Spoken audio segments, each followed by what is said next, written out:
What's going on, everyone? Welcome to another edition of the Rob Duran Podcast. Fellas, what's going on? Hey man, What's good, man? How y'all So we doing? got we got a good episode lined up today. We're talking some baseball, we're talking some ESPN rankings, and I think everyone knows how I feel about ESPN rankings at this point. Talking some Olympic stuff, which is starting up on Friday officially. A lot of exciting things in sports, a lot of exciting things, pretty much across all current events, I guess. Um, but I'm gonna be a little biased, mostly because Lulu ordered us to do so. But I'm gonna be biased as well, and I'm gonna start off with some baseball, man. We got the All Star break just came to a conclusion. Subway Series currently going on with the Yankees versus the Mets. But big stuff is the MLB trade deadline is right around the corner, which is for me one of the most exciting times in sports. I love seeing this stuff. Y'all know how I play MLB the show or any baseball game or sports game in general. I'm the general manager of the year every year. So yeah, man. Before I get into it, I was wondering if you guys had any thoughts on any trades that might happen, should happen, could happen. I know we're all Yankee fans except for Lulu. He's a Mets fan. Wondering what players or trades you guys think our team should go for. Lulu, you got something well, to say? I know the Mets just signed Jackie Bradley Jr., so we got a good defensive player there. When it comes to the Mets, I think we should trade for bullpen help because we desperately need it. We're gonna make a run at the first, second, and third wild card. Um, and that's what I know about the Mets. I don't. You guys can elaborate on other teams. You think they need a bat? I think our lineup is good the way it is. I don't think we need an extra bat. Like I said, pitching is the number one focus, but it doesn't hurt, I guess. Yeah. I have to agree. I think the Mets definitely need some pitching help. They're a team, and I kind of have them. I got notes. I'm gonna let y'all know right now. I went into my Rob Duran sports throwback mode when I knew we were gonna talk about this stuff. I got some notes. I got it all. I went into my lab and I did my thing. The Mets are actually a team that I'm surprised about because I think maybe an episode or two ago, or maybe it was offline. I don't remember. We're talking about the Mets possibly trading Alonso. And there were a few teams who would be interested in getting a power bat like him in the middle of their lineup. Like that's a no-brainer. If he's available, you trade for him. But the Mets went on this surge.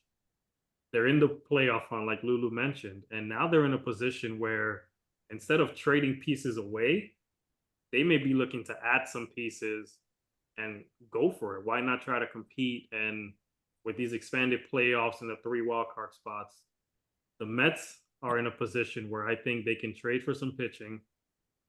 I agree, Lulu. I think their lineup is pretty solid, but it doesn't hurt for them to go out and get a bat.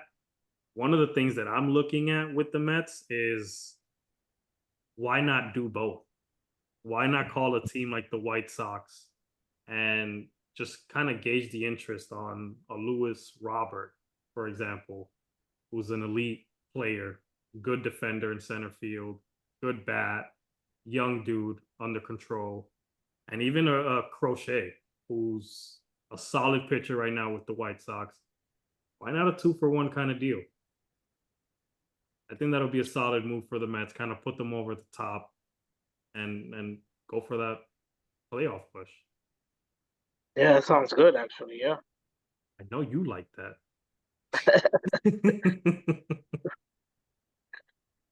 But what are the Yankees looking to do? Golly, the Yankees.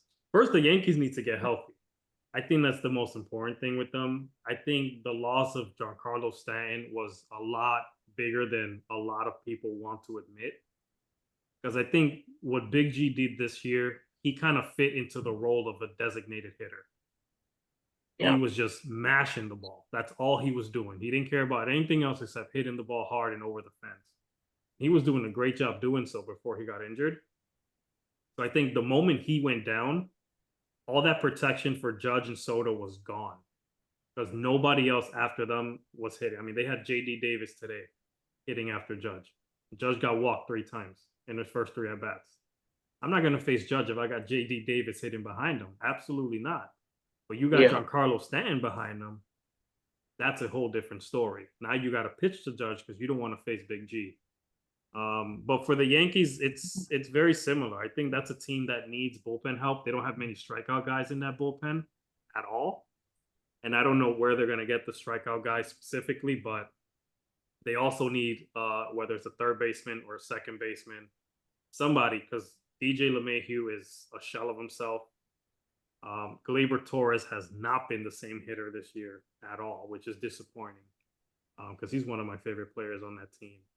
But for them, you know, Jazz Chisholm from the Marlins is a name that keeps being brought up because he's a center fielder. He's a second baseman turned center fielder. But I personally, I don't think that's a good move for the Yankees, even though he'd be an exciting move for them, only because he hasn't been really producing at the plate. And I don't think the Yankees are in any position to kind of explore what ifs at this trade deadline, especially with one guaranteed year of Juan Soto. Obviously, the move is to keep Soto forever, but you have one guaranteed year of Soto. You have to go all in and go for it. I'm thinking they call the Angels and hit up trade for Luis Rengifo. A lot of people have not heard of this dude, but he's just a contact hitter. He puts the bat on the ball. He plays third base. He can play second base. I would slot him right in there at third base and let him rock for the rest of the year. If I'm the Yankees too, I call up Texas, depending on how Texas does over the next week or so. Hit him up. See if Nate Eovaldi is open, is, you know, out in the open, ready to get traded for. I would talk to them about David Robertson, former Yankee, twice former Yankee. See if he's available because he's doing a great job. Kirby Yates is another dude on the Texas Rangers in the bullpen. These are 2 guys you add to that bullpen, or if you want to just add Eovaldi in the rotation, all of a sudden now the Yankees are winning that division. If you add 2 out of those 3 guys. Cool. Yeah, you are definitely cooking. I remember the good old days when the relieving the bullpen was actually the Yankee strong suit, like a few years back. So I don't know what kind of recruitment or GM work they were doing back then, but maybe they need to look into that again. I don't know, same strategy. And I think there are a lot of pitchers out in the West that they can, in that West division, that they can probably make some moves for. Yeah, especially I think especially with Houston having the bounce back they've had this year. Seattle obviously still in that race. Shout out to our boy, the Seattle Mariners fan. Got to get him on the pod one of these days. Shout out to Wiz. Yeah. But, you know, Mariners are another team. They got to make a move.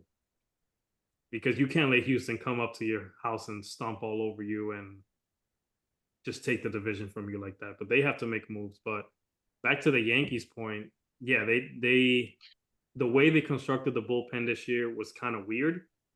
They kind of focused a lot on like sinker ball pitchers who can initiate contact and ground balls instead of going for the strikeouts, which is kind of like a different philosophy for them. And it hasn't worked. It started off fine at the beginning of the year. It just hasn't worked ever since. And I think they might need just one more starting pitcher as well to be added to the. I agree. Is there any names that pop up that that you might be interested in for them to look at? Personally, I would, going back to what I just said, Nate Eovaldi from Texas. Okay. If he's available, bro, I'd trade for him. The dude, he's nasty Nate. He showed what he can do in the playoffs. He's proven to be clutch. And his stuff is disgusting. When he's on, he is on. And to have that slotted, you could put him behind Cole. You could put him behind Rodon. And if Rodon is on, then you have a top three right there with Cole, Rodon, and Ovaldi. Disgusting. Yeah. Absolutely disgusting. I'm always down for the Yankees to get more pitching. Yeah. You can never have enough. And it's usually our downfall in the playoffs. So, yeah. Let's go Yankees. They definitely need to add a bat, though. But, on that, in that realm, too, Baltimore is another team that is right there in the thick of it. I picked them to win the division this year, and I don't see them going away. And one of the things that Baltimore has is a lot of trade chips who are top prospects, which they don't, in theory, they don't really need at the major league level, but they're highly ranked prospects. So if we're looking at a team that's going to pull off a blockbuster and has the chips to do so, that's the team I can see doing it.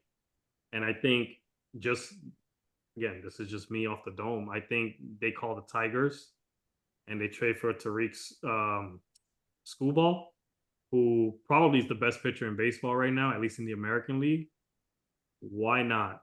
If Baltimore trades for him, I can see them running away with that division, especially if the Yankees don't make any. That's scary. That's extremely scary. I think it's worth mentioning right now that the Mets have defeated the Yankees. That's not worth mentioning. I just felt like throwing that out there. We're talking about the trade deadline, Lulu. That's so funny. I hope we can win tomorrow. Yeah. Damn, Lulu. You wrote that in our face. That's already three wins, so 3 straight wins so far. So. Yeah. Yeah, they've had the Yankees number this year. Oh. They have. But just to kind of wrap this topic up, because I know we want to jump into other stuff. Shout out to the Red Sox. I don't normally do this because they're the Red Sox and I don't like them. What episode? Bro, what podcast am I in? Bro, they've overperformed this year. They've overperformed.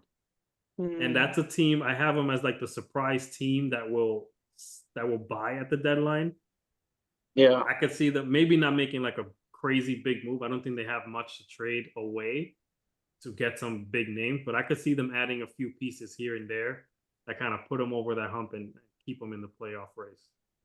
And shout out to my not cousin, Rob Duran, my man, pulling it off. I predicted he would have a good year and stay at the major league level once he got up there the next time, and he's done so. So shout out to you, my brother. My cousin, not cousin. Yeah, the AL East has been a pretty competitive division for a few years now.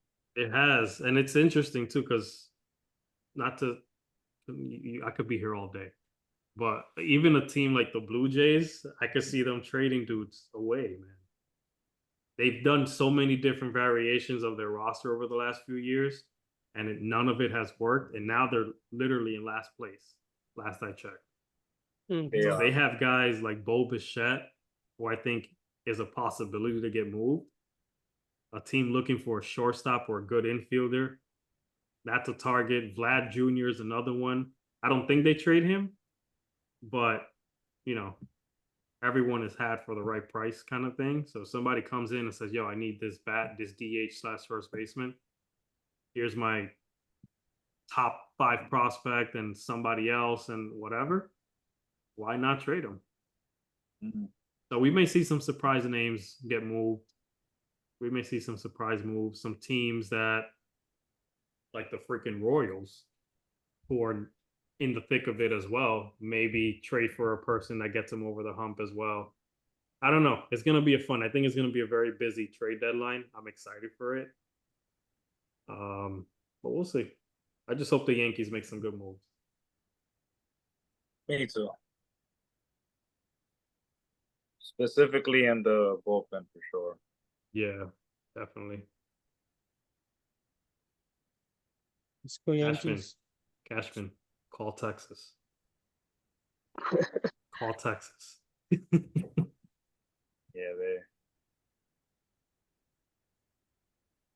they're like in third place right now in their division.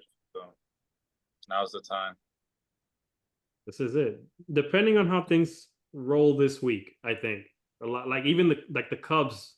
Again, I could be here all day, but the Cubs were a team that came out and said, "Yo, I know we're not going to compete. We're open for business." The Cubs have a lot of pieces out there that a lot of teams are gunning for.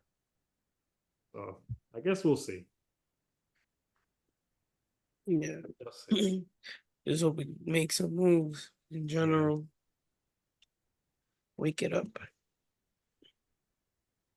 Speaking of moves, transitioning, keeping it in sports, ESPN once again did a disservice to their audience by releasing a rankings list of athletes. This time they did the top 100 athletes of the 21st century. So from the year 2000 till now, I guess. We've kind of had a chance to review the list, show some frustration, some critique. So I'll open the floor to whoever wants to go and start this.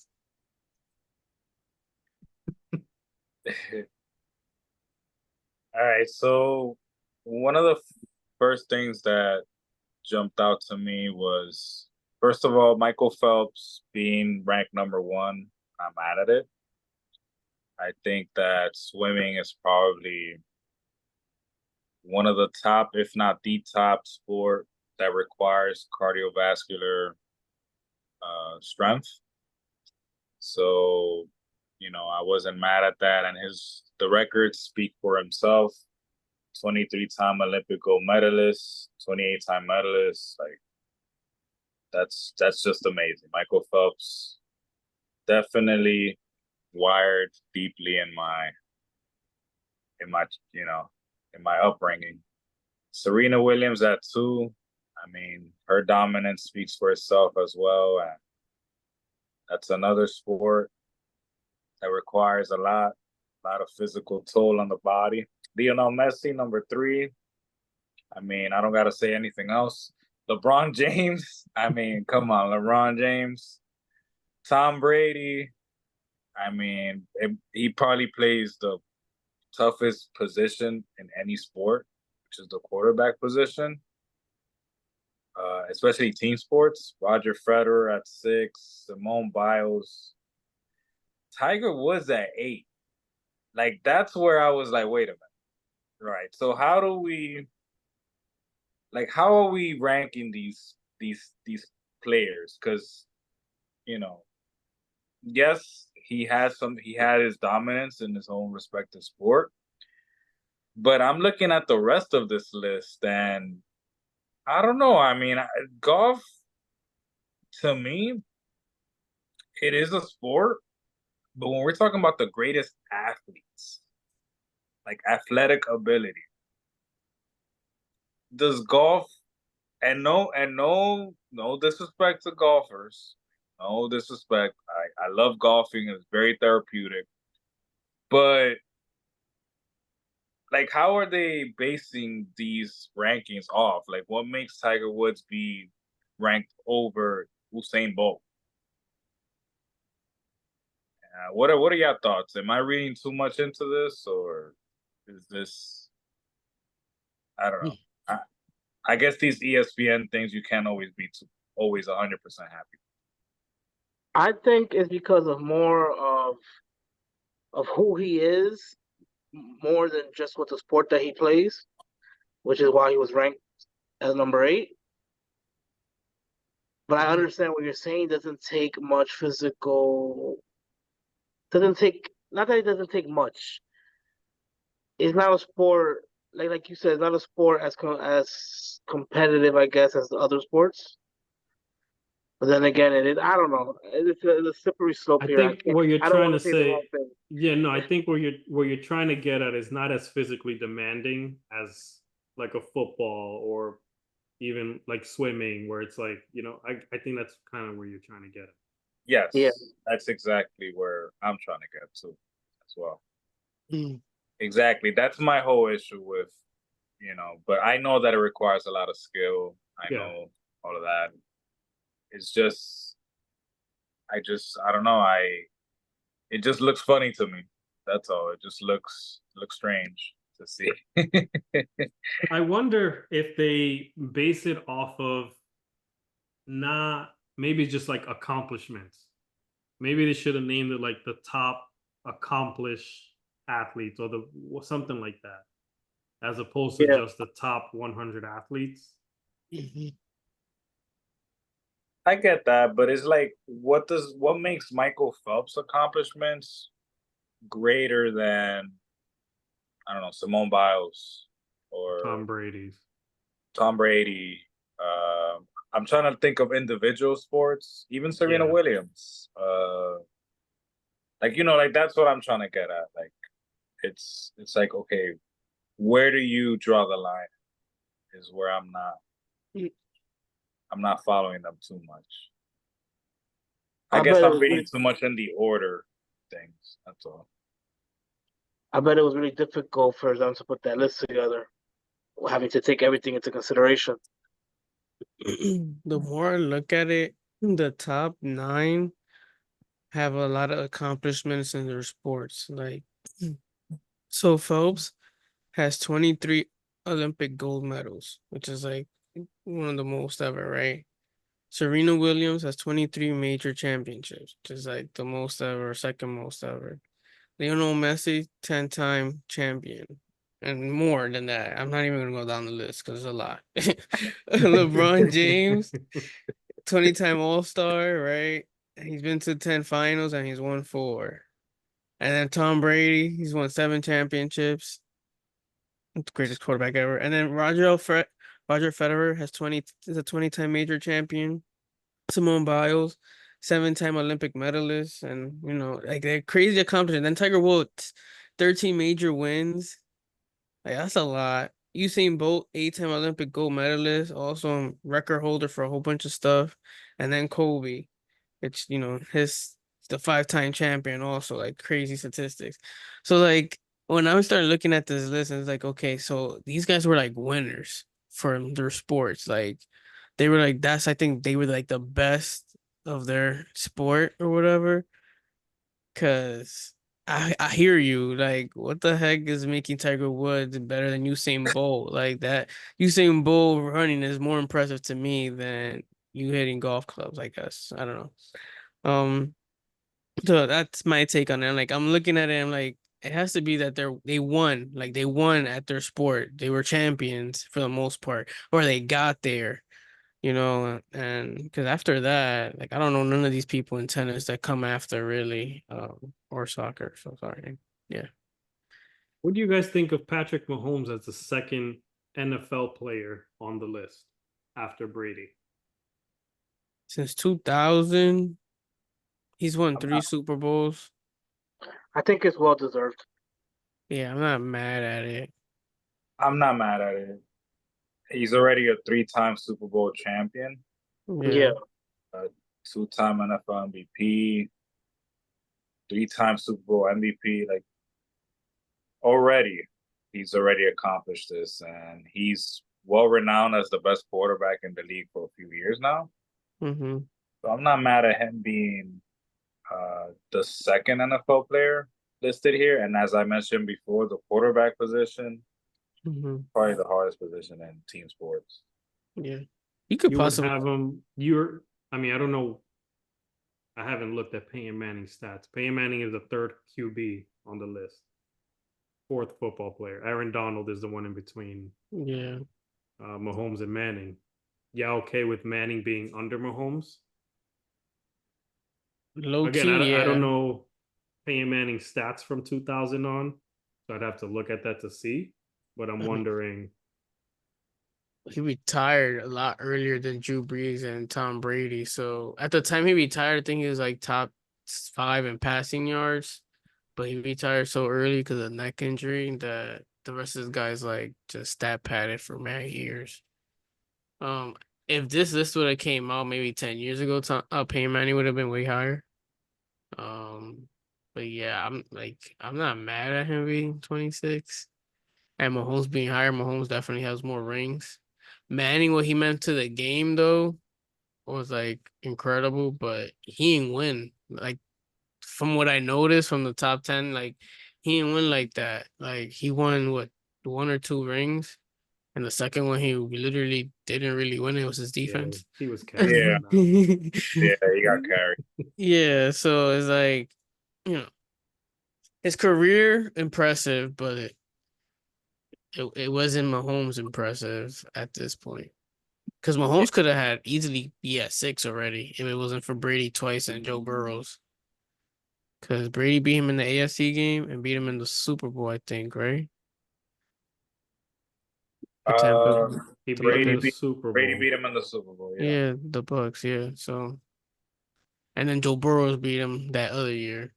So it wasn't for those 3 Quick, games. quick sidebar, and we'll get back to it. Joe Burrow looking like Cody Rhodes right now. I don't know if y'all saw the new pic. Dude got a buzz cut with the blonde hair. I don't know if he's trying to do the Cody Rhodes or the Slim Shady. But I mean, What do y'all feel about Floyd Mayweather at 25? You see, I that's believe one he of should those. have been higher. Yeah, I think he should have been higher as well. We're going off the 21st century, so from year 2000 and up. Mm-hmm. yeah. So we did miss a little bit of Pretty Boy Floyd, but First 4 years. yeah, but still, man, Mayweather was on top his whole pro career, and his when you look at the list of names that he defeated in his resume, it's a lot better than what people think. So just for Mainly- reference, in it says here from 2005 to 2015, he won world titles in 5 different weight classes. Yeah. That's crazy. And he beat Manny Pacquiao, Oscar De La Hoya, Canelo Alvarez, Miguel Cotto, Ricky Hatton. Those are Juan- names. Yeah, Juan Manuel Marquez. Those are names. And That's more than 5, bro. Those are names. And on a lot of these fights, he made it look easy too. Yeah. So I would definitely I would say Floyd Mayweather would be like in my top 15. Okay. What do you think of Pujols being the first MLB player at 24? They kind of bunch a few baseball players after that late 20 rank. Pujols being number 1. I believe Pujols there. I agree with it, but I don't think the first baseball player should have been put at 26. Should have been a little bit higher than that. I'm actually not too. I feel like he should have been higher, maybe. Yeah, I mean, Pujols' run from 2000, I think he came up in 2001. He did. His run from 2001, he had a 10-year stretch, which may have been the greatest 10-year stretch a right-handed hitter has ever freaking had. Yeah. The dude was like beast. consistently hitting over 330, 30 plus home runs, 100 plus RBIs. His team was winning, St. Louis. Like that stretch that he had in St. Louis is freaking insane. Yeah. And I don't think a lot of people remember it because the next 10 years after that was like a bunch of injuries. He got old. And he was just like a shell of himself. But that when he came into the league, he was not messing around. Yeah. He was something different. Yeah. It looked like he was gonna get to 700 easily, Yeah. Yeah, But towards he the end, he kind of suffered. but he got there. Yeah. 703 right now. So He was different. One thing about the baseball, I'm a little upset that, and I know Hasiel mentioned this, that A-Rod is a little low. And I know like the bulk of A-Rod's career, like a lot of his great numbers were a little before that with Seattle. But this covers his years in Texas, where he won, I believe, 2 MVPs and had probably his most statistically like great years in that 3-year span in Texas from like I think it's 2000 to 2003. Then he went to the Yankees and had some other crazy years. won a World Series, led them to the World Series, carried them in 09. So I don't know if he should be that low. Bonds is another one. It's tricky because a lot of his greatness is like missed. But he's another one who had a crazy stretch. Mm-hmm. So I mean, I'm not mad at Pujols being the first baseball player, but I think A-Rod and Bonds maybe Should have gone right after him, if anything. yeah, I would have moved them up a little bit. Do you Yeah, think they possibly put him down because of the allegations of steroids or performance enhancing drugs? Probably. probably. That makes sense to me why they're a lot lower than. Yeah, that's the only reason why I would think that they would put Ichiro Suzuki over. Mike Trout. I mean, Ichiro was amazing. I mean, Bonds is 73. Did Ichiro ever get a ring? I No, think so. right? No. Yeah, sorry, buddy. Off my list. If you did not get a ring, you're off my list. Ichiro was that. Ichiro was another one. He came into the U.S. I think the same year Pujols was up, 2001. He was the rookie of the year that year as well. It was And MVP. Ichiro and Pujols. Mm. And he won the MVP, yes. And if I'm not mistaken, probably a Gold Glove. Most likely. He's a 10-time Gold Glove Award winner. Yeah, he's another dude came up, had a stretch that was just something and we've never seen. he had the batting title in 2001 and in 2000. Yeah, it was it's crazy. Yeah, he came in wow. And how many wins they had? Was it that year that they had all those wins? Something. I want to say 117? 116 maybe. I think it was 117. That's where I was. Which is the record to this day. Oh, 116. And then they lost to the Yankees. Exactly. I was about to say, did they win though? Nope. Off my list, buddy. A-Rod before you. Sorry. But Barry Bonds, you know, he should have been higher. Yeah, for sure. Even though this is Barry Bonds' second half, but this crazy second half, bro. Yeah. Don't get me started on Barry Bonds, bro. I think Miguel Cabrera is all right. I mean, he's another hit machine and power hitter. I feel like, Trout. I don't know. I'm not a big Mike Trout fan. Like, I know he's great and all, but I just never got into the hype for some reason. He had one of those, like, Pujols, like, maybe even much better than Pujols start to his career. It's just his team has sucked. He hasn't had the protection and still put up amazing numbers. And now his body's just broken down. Now, yeah. How do you feel about Randy Moss at 27? I was surprised. Not mad at that. Not mad at Randy there. Yeah. He was which NFL player? Top 5 in the list? I believe so. They had Brady, Manning, Aaron Donald. Was Donald. Yeah, he's right after Peyton Manning. Yeah, Donald. Peyton Manning, then Randy. Yeah, so he's in the top. I'm not mad at Randy in the top 5. If that's how we're looking at it. I feel like he won, but he ain't winning enough games. But I guess I don't know. I don't know if he should be there at 27. I'm not mad at him at being like maybe top 30, but like those other baseball players should have probably been higher than Randy Moss. I mean, but Randy's arguably the GOAT receiver. Yeah. True. I mean, trust me, I love me some Randy Moss, but he had like a good 5 years where he was not that good. But I'll tell you, I'm gonna show you 5 years right now. His first 5 were crazy. This is going back to Barry Bonds real quick. From 2000, the number of home runs in the year 2000, 49, 73, 46, 45, 45, He had a shortened season in 05, so he only hit 5 of them. Came back in 06 and 07, hit 26 and 28. Wow. I look at Albert Pujols' numbers. Bonds was 35 in 2000. Okay. Damn. Albert Pujols was like 21 or something at that time. Holy shit. My man hit 73 home runs at the age of 36. That is crazy. Yeah, my man was juiced up. I want to hear that shit. Put him in the Hall of Recovery. Fame. Has there been any baseball hitter at that age that hit anywhere close to that many home runs? No. Probably David Ortiz, his last season.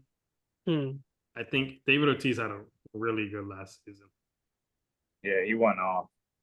Yeah, he walked out on top statistically. He had 38 home runs his last year. Damn. Such a great hitter. Yeah, I used to hate him and Manny playing against him, man, and MLB The Show. Yeah, we're always a tough outing, man. Always a tough outing. For sure. Oh my God. Sometimes I would just walk both of them just to get like double plays and shit. Just to not deal with them. Because especially late in the game, Ortiz will rock them joints. Yeah, okay. I don't know. ESPN, I mean, Mhm. because it's from 2000 on, I guess the list isn't horrific.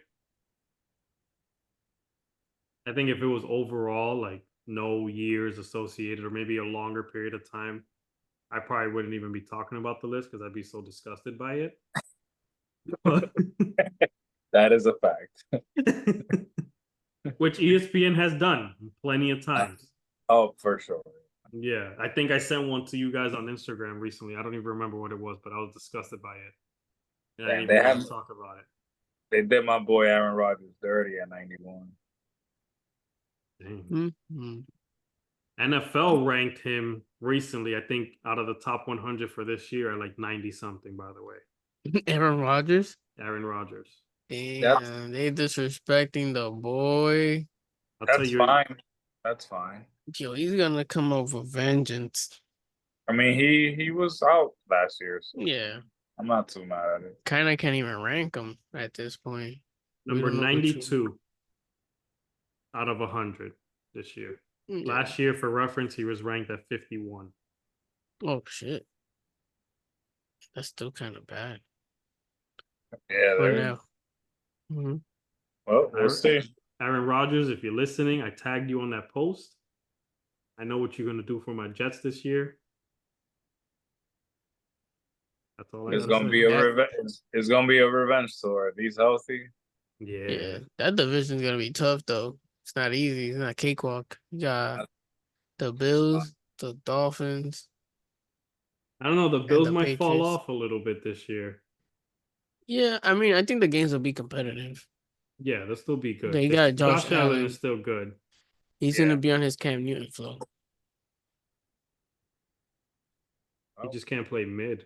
And then the Dolphins got Tua, got OBJ, got Tyreek Hill, and got what's the other wide receiver? Their friend, Waddle. Waddle, bruh. And then their running backs are crazy.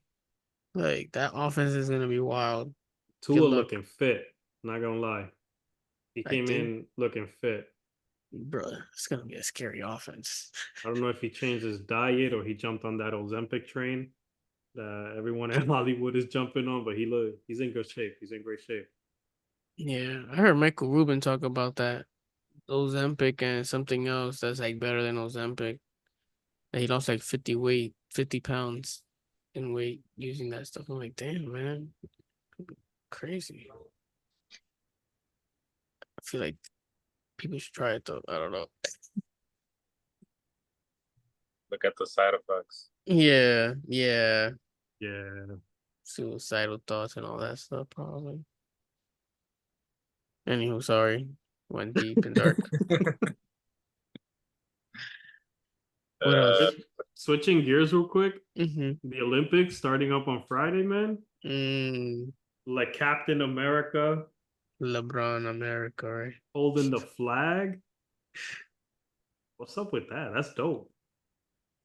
Yeah, I think that's cool. I think he deserves the honor, I guess. He's held it down. 20 years, man. Yeah. Being the face of a sport, doing what he's still doing at his age, Basically. the legacy he's still building at his age. Yeah, statistically the GOAT, Yeah. basically. Yeah, I mean, I'm not mad. I don't think any of the other players are mad. No, So, Nah, I think that was the safest bet for sure. yeah, if you mad, you a hater, pretty much. basically. And speaking of that, man, he's looked very impressive the last 2 years. Yeah. I like what Very. He turned it up. Yeah, he said something about it that he never woke up dreaming about being the bearer of the flag or whatever. But that is definitely an honor, and I thought it was cool. Like, that's dope. I like the way he worded it. It's an honest. I think that was an honest response. Mm-hmm. Seems genuine. Yeah. Yeah. Yeah. I like the way he put that little speech together. I know he didn't put the speech together, but like the way he worded it, it was really good. Because I mean, you don't think you're gonna make the Olympics ever. I don't know how many athletes truly dream of like representing their country and know they're gonna actually do it because you're working so hard just to make it in that sport in general. But to be able to make it into the sport, be as great as he is, and then do it on the Olympic level in front of the world, I think, man, like there are very few athletes who can say they've done that. Yeah. And with the way that he's playing right now, with that, you could tell that he wants this bad. Yes. So I feel like that's him showing the world like yeah, this is an honor for me to represent, this country and this team or whatever. Like he's letting his game do the talking in a way. But yeah, how do y'all feel about the tournament thus far? Like, are you guys worried about Team USA? Or is this just something, this is just water under the bridge type thing? Like they're winning the games. They haven't lost yet. Yeah, I remember watching the game against South Sudan. LeBron had the game-winning layup, but they were down in the first half by double digits, and they barely won that game by 1 point. I know it caused a lot of panic in fans, and it would have been South Sudan's biggest win in history, and it was just an exhibition game. But I say victory is a victory. They're just getting started. I'm not worried about them. I want to see competitive games. As long as the games are competitive, I think Team USA, will succeed. But they do have a target on their back, right? Like teams are trying to beat them. They do, like, other countries have NBA players on them, like Serbia, Canada, and all of them. Like, so the talent pool isn't that much of a gap now compared to other Olympic teams. So like there's a possibility that they could lose, but I have faith in Team USA's talent, and their leadership to be able to figure it out throughout the course of the game. Because they were up against South Sudan like by 10 points early on in the game too, and then Sudan started hitting mad threes, took a lead like in the second or third quarter, and kind of piled up there. But then Team USA came back and won at the end of the game. So like the flow of the game, basketball is constantly like that. It goes back and forth, like it's a game of strides or whatever. But I do think they'll be challenged, especially their first game on Friday versus Serbia, which is gonna be fire. I'm gonna try to watch that. But I think they can win. They've kind of beaten them already in exhibition, so they should be able to handle them again.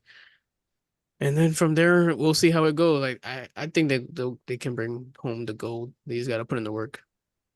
Yeah, Yeah. I wonder how much of their quote unquote struggles during the exhibition showcase was more them kind of playing around with lineups and like plays and things like that, more so than like they were actually struggling. I kind of look at it like pitchers in spring training, you'll see them give up a bunch of home runs, but it's more them just trying to get control of the fastball. And so they're just throwing straight fastballs down the pipe just to get that feel for the fastball, get that velocity up. So yeah, they're going to give up 4 home runs in spring training to a bunch of minor league players, but there's a purpose behind it. You're looking at, gearing up for something as opposed to looking for the results. So I wonder how much of that was what we saw with Team USA. And maybe that's something that, they've kind of figured out and said, all right, these are the combinations and the matchups we want against this team and that team. These are the plays we want to run, the defensive schemes, et cetera, et cetera. Yeah. So I guess we'll see once the games start on Friday. And KD didn't play either, I don't think. No. Which could have really made a difference if he was making his shots. So we'll see. What do you guys think about Steve Kerr as the coach and his ability to make adjustments mid-game and things like that? I'm glad Eric Spoelstra's there. I like Steve Kerr. I've appreciated what he's done thus far. He hasn't been afraid to mix and match lineups to,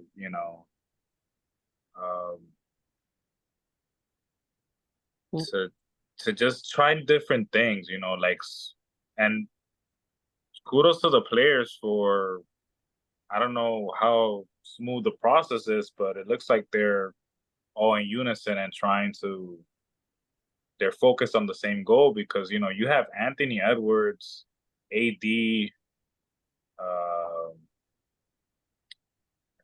Bam Adebayo coming out the bench. Oh, and Jason Tatum coming out the bench. Like, having players like that off the bench, like, I'm sure that was something that Steve Kerr, that sounds like a Steve Kerr idea to me. Like, he wanted to have that firepower. And, kudos to the players for saying yes to that too, maybe they're playing with a chip on their shoulders. But like you said, Roberto, the teams are still trying to I feel like I agree with you. Like, they're still trying to figure these things out. I also think that a lot of players are trying to get used to these 40-minute games too. Yeah. Like, like they can't afford to start slow, like in the NBA, where they have time for those momentum shifts and stuff. And especially if they're not hitting their threes, like they've been struggling as a team shooting the 3-ball. Like, they definitely can't afford slow starts. But players like LeBron, players like KD, having role players like Derek White, Drew Holiday in the team, I think is going to do wonders. And like Hasiel said, I also like Eric Spoelstra being there, because that's a dude that knows how to mix and match different lineups, because he's always had to deal with limited options sometimes, and he had to get very creative. So yeah, they have a great coaching staff. I think they have great role players. They also have a lot of talent. So, I like what Hasiel said earlier. It's not gonna be easy. Right now, there was only 9 NBA players in international teams when the Dream Team won. I think right now there's about 61 NBA players in other international teams. So yeah, the competition is going to be a lot better. And also these teams, I feel like they have more experience playing with each other. So Team USA has to kind of like build that chemistry in less time. So we'll see. What would your ideal starting 5 be? If I'm playing 2K, I will have Steph Curry. I think Anthony Edwards at the 2. KD at the 3. LeBron at the... Damn. Hold on. LeBron at the 4, and I guess Embiid at the center. That would be my starting 5. Then you got AD coming off the bench, bro. Exactly. Bam Adebayo. I could see why. If you want to go big, oh my goodness. For like Serbia, for or this guy, France. put in AD, bam, body them. Yeah, I like AD there to start because he plays on both ends of the floor. Mm-hmm. If he didn't play defense, and I would have probably had Drew there, somebody that I know is gonna stop somebody up front. What would y'all starting 5 be? Because this is literally like a 2K. This team is 2K basically. Yeah, I actually agree. I really like your starting 5 actually. Curry, Anthony Edwards because he's very aggressive and can score. LeBron, KD, and then at the centers probably be either Embiid or AD. Embiid I feel is a better shooter of the 3 than AD. And he gets crazy rebounds, so I don't know. I kind of lean towards Embiid, but AD is not a bad center either. Because I like Drew being more like a leader of the second team, and then Tatum and all. That would be a crazy. That's like another all-star team right there, bro. And then Tatum, say AD. Who else is there? White, Devin Booker, and then another Booker. one. I'm not the biggest Devin Booker fan. I'm not gonna lie. I know he's a good scorer, but I haven't been bitten into the hype either for Devin Booker. But I'd rather have Anthony Edwards. To me, I like Anthony Edwards over his upside over Booker. He plays defense, and he'll dunk it on somebody's face. And sometimes you need that. Set the tone. I think we're gonna see a highlight like that of Anthony Edwards Mm-hmm. dunking on somebody. Jokic. Oof. Oof. It's gonna be a Yeah, poster. he has looked electric in Yeah. these. Low key, to me, he's been looking like MJ. Like, just like, I don't want to gas it up, but like MJ when he was young coming into the league, playing in the Olympics, kind of like that. Like, he's coming in playing with all these other greats, but he's like, nah, I'm going to show you. Yeah, I originally had him when we talked about this prior to anything starting. Mm-hmm. I had Edwards coming off the bench for that second unit because of his energy. Right. But to have a dude like that come off the bench when the second unit from other teams is going on the floor, and you got to face this guy, mm-hmm. That's kind of why I wanted him. But to Cesar's point, because of the minutes, I think you want to start fast and kind of keep it there. Like once you have a lead, keep that lead. Mm-hmm. So why not start him and have that energy and that momentum? And he's a dude who can drive the ball as well, which opens up the floor for Curry to take that shot. Mm-hmm. And Curry can move so well without the ball. Yeah, but I think I agree with your starting 5, Cesar. I'm gonna roll with it. Pretty neat. Yeah, but I'm not mad at Steve Kerr starting Devin Booker either, because Booker is kind of like he's a fast starter himself. Yeah. Even when he played with the Phoenix Suns, so I don't mind having Anthony Edwards come off the bench, because that way we know, all right, when push comes to shove, he's probably gonna have Anthony closing the game. So I actually like Anthony Edwards definitely closing the game. Yeah, better than Booker. So yeah, so that's why Steve Kerr, he's probably, he's the one that gets paid the big bucks. I think there's methods to these things that he's trying. He had Devin Booker starting the last 2 games. Let's see if he continues that. I'm gonna be on the lookout to see what adjustments Kerr does throughout this tournament. Yeah, and to see if he switches things up depending on who they face. It seems like the top 3 starters, like for every game, are going to be Curry, LeBron, and Embiid. Yeah, that's and then you just kind of plug and match and all that stuff with the shooting guard and power forward position. Even though AD and Bam have looked better than Embiid so far, that is true. I think Embiid's playing with that injury still. Could be, but it's still cool to have Anthony and Bam come off the bench with that energy, like you said earlier. Like, bro, I'm not mad at that either. Yeah, honestly, this Serbia game is gonna be tough. It's one gonna be way to tough. start. Yeah, we're gonna learn a lot about this team in this next game. Yeah. The USA have a pretty tough group. They have South Sudan in that group, so they might have to face them again.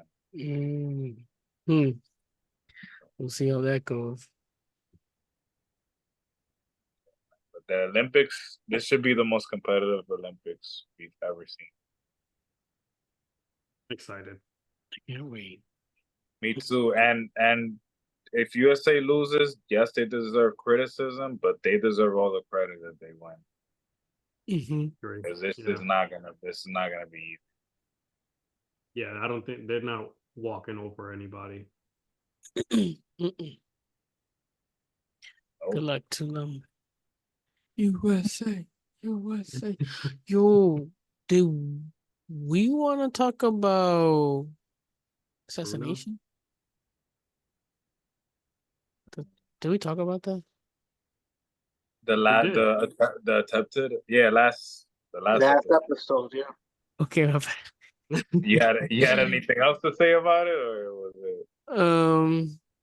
Nah. Okay. We can talk about Biden, not continuing his presidential campaign. Yeah, and endorsing Kamala. And I think it's picking up storm now. Picking up whatever momentum. Yeah, she's the official candidate for the Democratic Party. Yeah. So actually, recently, there were a lot of people. This is how crazy politics are. There are a lot of people that I was interacting with that were like leaning towards Trump, right?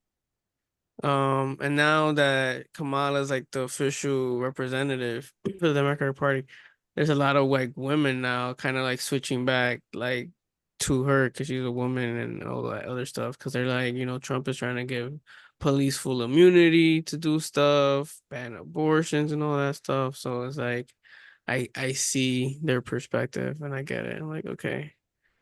It's interesting to see how quick like things, because Biden was just like looking bad, man, and people were like really getting turned off and flipping on him.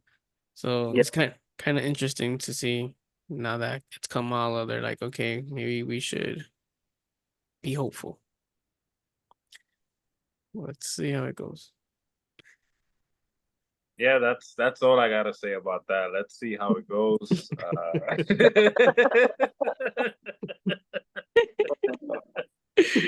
Oh my goodness. Pretty much. I gotta look into that more. Same. It'll be an interesting voting season, I guess. Debate season. Yeah, it doesn't even feel like it's coming, but it's around the corner. Lulu, how do you feel about Eminem being having the #1 hip hop album this year so far? It like has knocked off. Look at that smile. Like sales wise and everything too. He might get nominated for a Grammy. The way it's looking. I'll guarantee you he won't go to the Grammys, but even if he's nominated, he boycotted the Grammys a while back. The way I feel about it, I feel like it's well deserved. I did want to bring up a fact. There's a theory going out there. Last week, the theory was picking up a lot of steam. Not anymore, but I think the theory is still valid. That if you listen to the album from the first song to the last song, it's Marshall Mathers kidding off Slim Shady. But if you listen to the song in reverse order, it's Slim Shady kidding Marshall Mathers. So I ended up I listened to the album in reverse order, and it makes a lot of sense. And it's a masterpiece, bro. Yes, he's a true genius. How do you even do that? If it works out this way, or Roberto brought up in the last episode about a side B, that might be the case. That might be the case. Like more songs? Yeah, like he did that with his last album in 2021, Music to Be Murdered By. He basically put out a whole new album, but it was a side B. Bro, So, that'll be impressive. that'll be very impressive. Yeah. But if this is the only album we get, I'm very content with it. Yeah, I think really this good. album just showed he still got it. Mm-hmm. What do you guys think of the theory, though? The reverse order theory. That's Not a pretty bad dope. theory. Yeah. That's awesome. And now that makes more sense now when I watch the Toby video Mm-hmm. that they show Slim Shady killing Eminem, and my original reaction was like, wait a minute, this album is called The Death of Slim Shady, but we see him killing Eminem, so what gives? Yeah. So now it definitely makes sense that he would pull something like this off. I don't put it past him. And only he can pull something like this off. Mm-hmm. Like he's the only dude in music that can do this and do it effectively. Yeah. There are so many hints too, because when the album was first announced by Dr. Dre, or I believe it was a Jimmy Kimmel show, they Dr. Dre and 50 Cent hinted that they would be on the album, but they weren't on the album. So everybody's saying they'll probably be on the side B version of the album.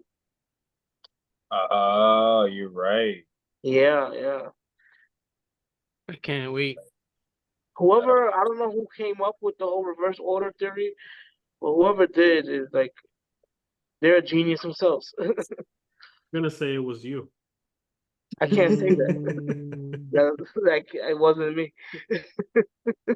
Yeah, I mean, and this is no hate on Eminem, but this isn't the first time that an artist has done a reverse order and it has a whole different meaning. Oh, can you elaborate? Who else? Well, at least these are theories, but the Kendrick Lamar "Damn," Mm, if you listen to it in reverse, it has a whole different meaning as well. So, like, I have seen artists play around with these song orders before, but this is just a cool concept because this is, Eminem. It's like more self-reflective, I guess. Like he's trying to kill a version of himself, and depending on what order he goes, what path order he goes, depends on who kills who, type thing. So yeah, but yeah, this is why I love albums, man. I love albums that have a deeper meaning. Like, I appreciate when artists do this. That's why I don't mind when they take a little long to release music and they come up with a masterpiece like this. I mean, it's worth the wait. Exactly. You make music that passes. Cesar, why don't you hit us off with that WWE? Well, first of all, Raw is on fire. They have a lot of storylines, but let's just cover, I guess, the hottest storyline right now is the Dominic Mysterio and Liv Morgan storyline, the novela with Rhea Ripley. The WWE Universe, the fans have really even enjoyed this ride. What do you think is going to be the outcome of this? We're about to hit SummerSlam. We probably going to see a Rhea Ripley versus Liv Morgan fight. Who you think wins? Why? And where do you think this story ends? Okay. Well, first of all, I'm sorry. I'm sorry. But yeah, yesterday we saw Dom tell Liv that he hates her, the public or whatever, and then Liv left crying. For context, but we'll go, Lulu. Yeah, I may have said this in an earlier episode, but I believe that Dominic Mysterio will betray Rhea Ripley and help Liv Morgan retain the championship. Especially I believe it even more after seeing what he did on Monday, what he said on Monday, saying that he hates her. To me, it's kind of obvious that that's what's gonna happen. I could be wrong, of course. And then that would lead to the breakup of the Judgment Day, I believe. And where the story ends, it's gonna end, I think, with Rhea Ripley getting her title back at another pay-per-view later this year. But I think Liv Morgan still has a little bit left in her run, if she gets the help of Dominic Mysterio. Mm, Yeah. that's interesting. Okay, I do see Liv retaining. I'm not sure if Dominic is going to betray her or not. Like his character is very uh familiar to me than to like Jay Uso's character last year with the Bloodline, where we really didn't know whether he was gonna leave, whether he was gonna stay. Like he was like the most interesting character in that story. Dominic, I feel like he's the most interesting one in this one. Like where I really don't know what side he's gonna choose. I do think that Finn Balor, if Dominic doesn't help, that it would be Finn Balor or somebody else in the Judgment Day that will help Liv retain. So I do think Liv is gonna retain. That's a good point, because you have seen Finn Balor with Liv Morgan backstage in other Raw episodes. That's a good point. Yes. Right. So that's I think Liv has something cooking up. I don't think she's gonna go out like this. We're still in Liv's revenge tour. So. But another cool thing that happened yesterday was Bo Dallas hitting the Sister Abigail. Sister Abigail, yeah. In honor of his late brother, Bray Wyatt. That was pretty cool. I almost teared up in that moment. It's beautiful how they do these tributes in wrestling. They've done a great job with those. Yeah. I love seeing all the clips come up on like Instagram and Twitter and all that. They're really rewarding the fans. Like they really are. They're looking out for us. Like it's like they're listening to our conversation. Yeah. My bad. Go ahead, bro. No, I saw something. I don't remember if it was like a post by somebody, but it's like ever since like that whole Cody Rhodes storyline with The Rock and the bloodline and all that kind of took shape, wrestling really brought back a lot of our generation again that have kind of stopped watching wrestling. Like I haven't seen every single Raw or SmackDown, anything like that. But I see myself tuning in and watching a lot of clips, even sending you guys clips and things like that, which is something I wasn't doing prior to all this going on. It's pretty dope, man. It's really drawn me back in. I mean, I caught the pay-per-view, the WrestleMania, that second night. SummerSlam, if I can catch that, I'll probably catch that. So it's pretty dope. I've enjoyed what they've done. They've really brought not just the nostalgic factor of it for us, but also given us the new elements of what it is now. And I'm very excited for them to jump onto Netflix. Yeah. You brought up the Bloodline. I wanted to say one thing about when the new Bloodline started. I thought they were like the fake Bloodline or whatever. But I think they're getting shit done more than the Roman Reigns Bloodline. Like watching them the last couple of weeks on SmackDown, they're really creating havoc. They're really doing their thing. Vicious, bro. Yeah, yes. Yo. Yes. They're in control. Like they're literally in control. Yeah. I don't know if Solo's gonna beat Cody for the championship, but they're doing their thing. That'll be crazy. Roman Reigns first SummerSlam? Yes, no? Yes. Yes? Okay. It's time.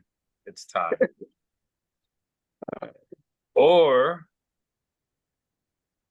nah, I don't think The Rock? The Rock? You imagine? I think it's too soon for The Rock. Yeah, it might be. But you never know. Damn, you never know. It's gonna get interesting. You think, when is it that they're going on Netflix? January 25th, I believe. Yeah, it's next year. Yeah, we'll see. He's coming back I think he'll be back before Survivor Series.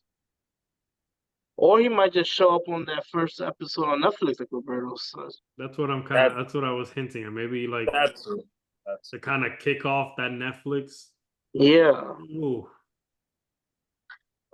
Now, do you think Raw's gonna be 3 hours on Netflix? Because there's not gonna be any commercials. That's wild. So what do you think? I don't think it's gonna be 3 hours. I do think Raw appreciates having those 3 hour windows on TV because they get to create all these different storylines all at once. Yeah. Like I feel like they dedicate a lot of time to these stories to develop because of the 3 hour windows instead of like bunching things together. Mm-hmm. So I think they're gonna take as much time as they need. Probably that would be my answer to that. Okay. But it'll probably be what 2 hours and 30 minutes, maybe. Maybe. But I agree. But I agree with you, Lulu. 3 hours is too long for me to stay Yeah. to something.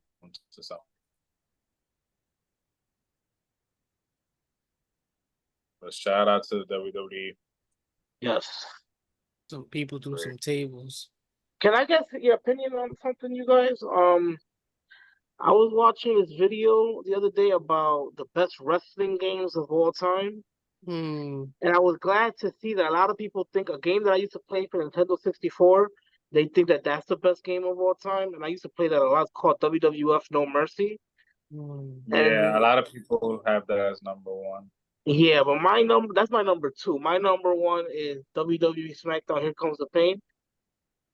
I believe that's the best wrestling game the ever only made. correct answer. It's the only correct answer. WWF Here Comes the Pain. That was the most fun game ever. Yeah, I'd have to agree the with controls are very fair friendly. Yeah. The controls are super fun. They let you do fantasy shit. Like it wasn't that it wasn't that serious. You know. Yeah.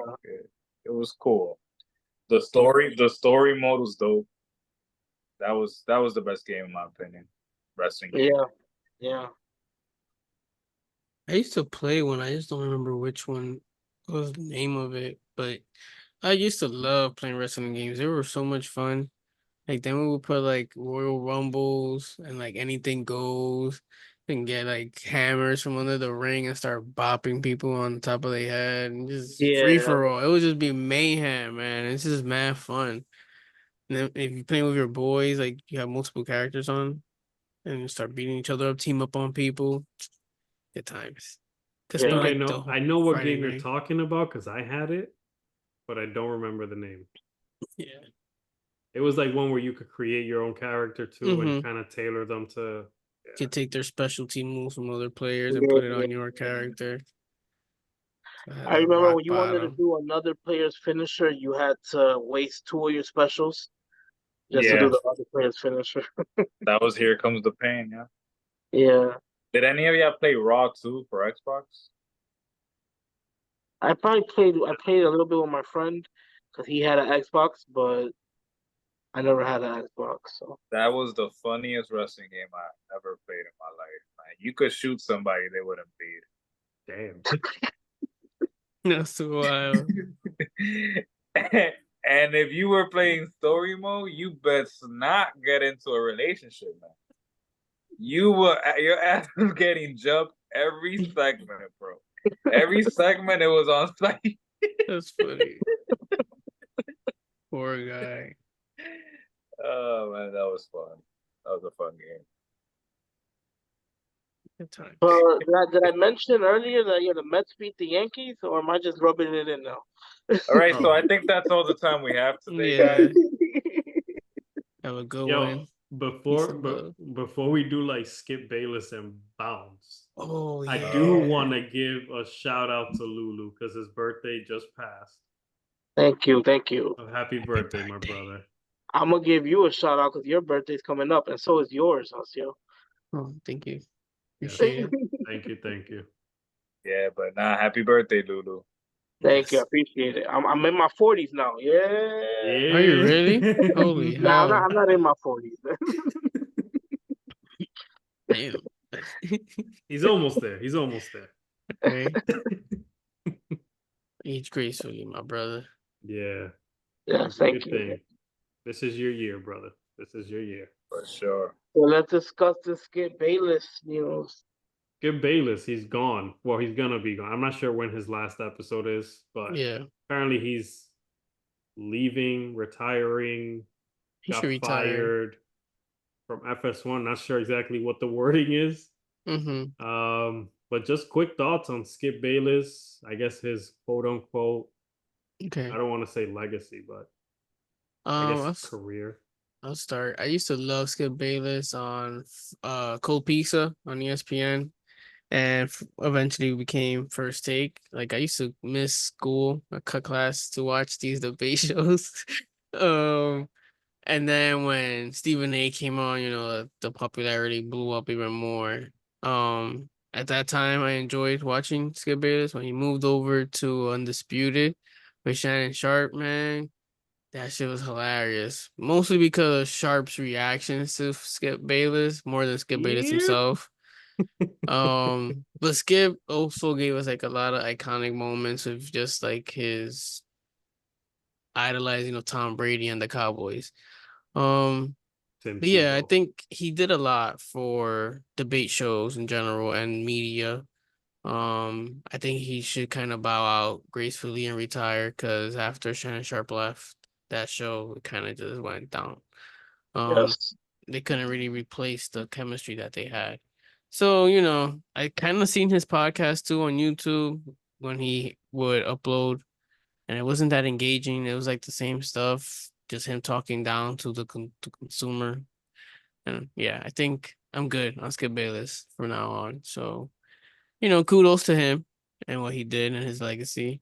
But it's time to, go home, be retired, and enjoy the fruits of your labor, I guess.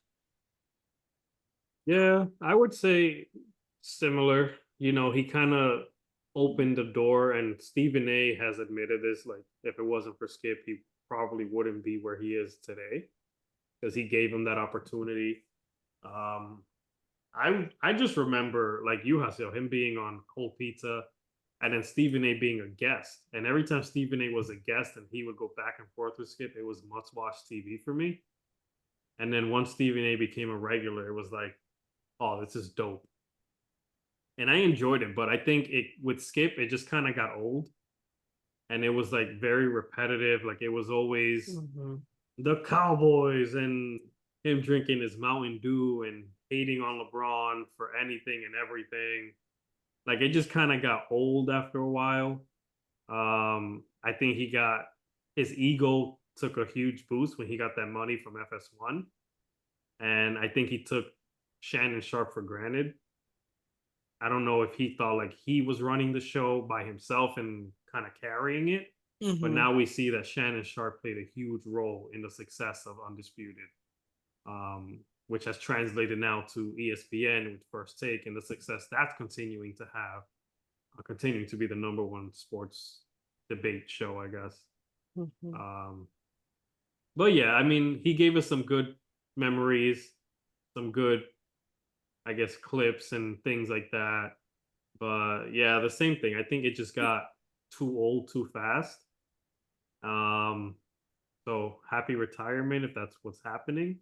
Hopefully it is what's happening because I don't know if any other network is going to pick him up or where he'd fit at this point. I know Stephen A came out and said definitely not ESPN. So You say, nah, you good, homie. yeah, he was like, nah, we all right. So I mean, kudos to a long career. Enjoy retirement, bro. Go watch the Cowboys at home. We don't need to hear about it. Facts. Respectfully. Yeah, I have pretty much the same sentiments as you, Roberto.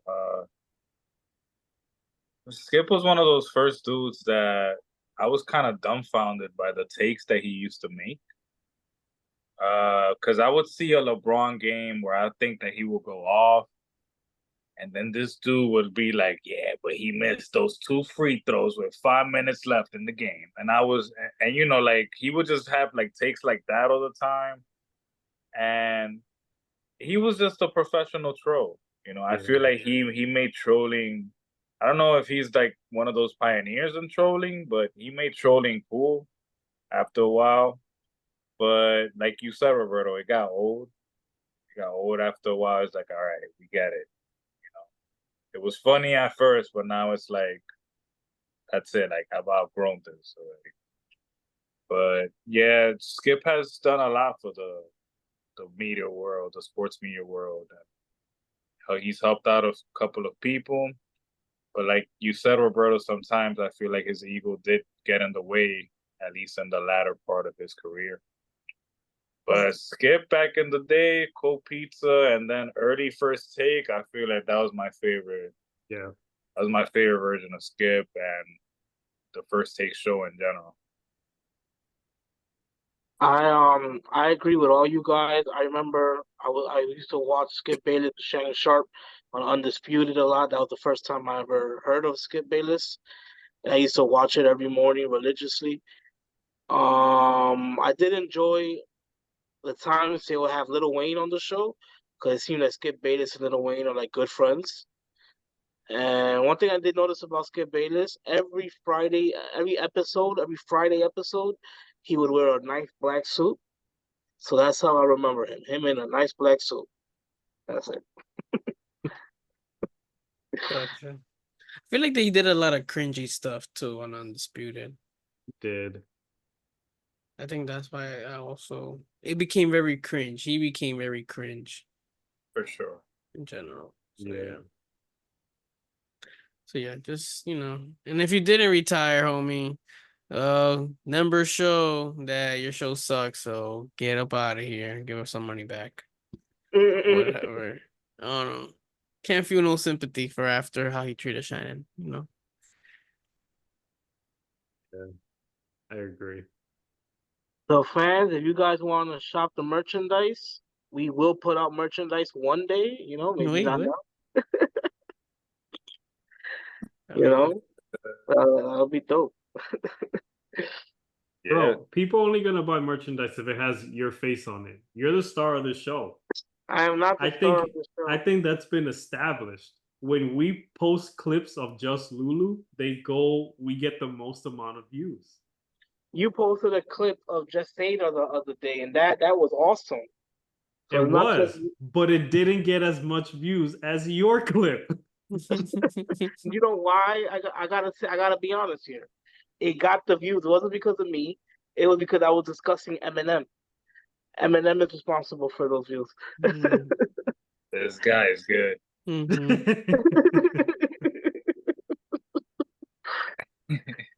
that note, thank you everyone for tuning in.